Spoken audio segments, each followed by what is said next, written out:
आदरणीय सभापति जी,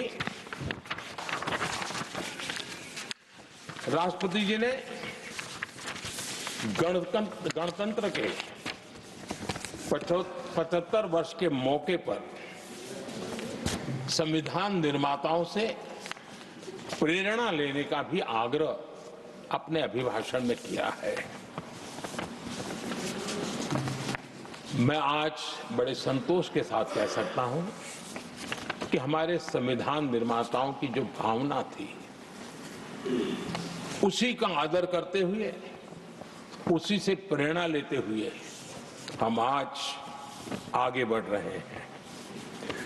कुछ लोगों को लगता होगा ये यूसीसी क्या लाए हैं, लेकिन जो संविधान सभा की डिबेट पढ़ेंगे उनको पता चलेगा कि हम उस भावना का यहाँ लाने का प्रयास कर रहे हैं। कुछ लोगों की राजनीति आड़े आती होगी, लेकिन हम संविधान निर्माताओं की भावना को जीते हैं ना, तब जाकर के ये साहस करते हैं और कमिटमेंट के साथ पूरा करने का प्रयास करते हैं। आदरणीय सभापति जी, संविधान निर्माताओं का आदर करना चाहिए था। संविधान निर्माताओं के एक एक बात से प्रेरणा लेने की थी, लेकिन ये कांग्रेस है जिसने आजादी के तुरंत बाद ही संविधान निर्माताओं की भावनाओं की धज्जियां उड़ा दी थी। और ये बहुत दुख के साथ मुझे कहना पड़ रहा है। आप कल्पना कर सकते थे कि जब देश में चुनी हुई सरकार नहीं थी, एक स्टॉप गैप अरेंजमेंट था चुनाव तक का, वो स्टॉप गैप अरेंजमेंट में जो बैठे थे महाशय, उन्होंने संविधान में संशोधन कर दिया।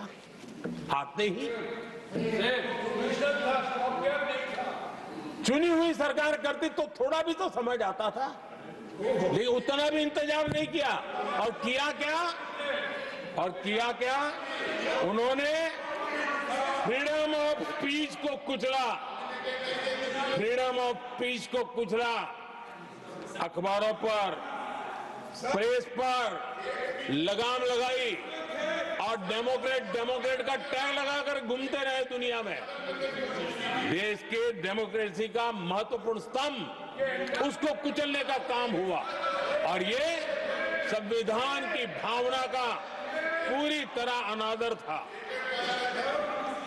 आदरणीय सभापति जी, देश की पहली सरकार थी, नेहरू जी प्रधानमंत्री थे, और मुंबई में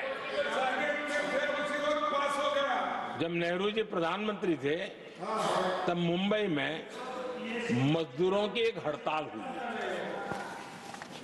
उसमें मशहूर गीतकार मजरूह सुल्तानपुरी जी ने एक गीत गाया था, कॉमनवेल्थ का दास है। ये कविता उन्होंने गाई थी।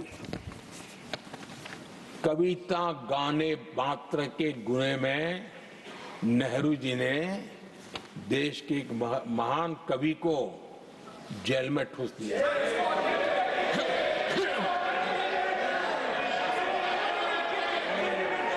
मशहूर एक्टर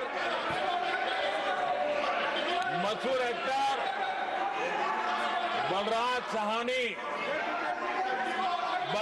साहनी जी सिर्फ एक जुलूस में शामिल हुए थे, आंदोलन करने वालों के जुलूस में शामिल हुए थे, इसलिए बलराज साहनी जी को जेल में बंद कर दिया गया।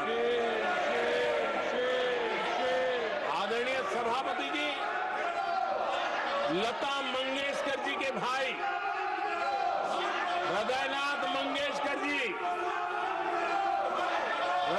मंगेशकर जी ने वीर सावरकर पर एक कविता स्वरबद्ध करके आकाशवाणी पर प्रस्तुत करने का योजना बनाई।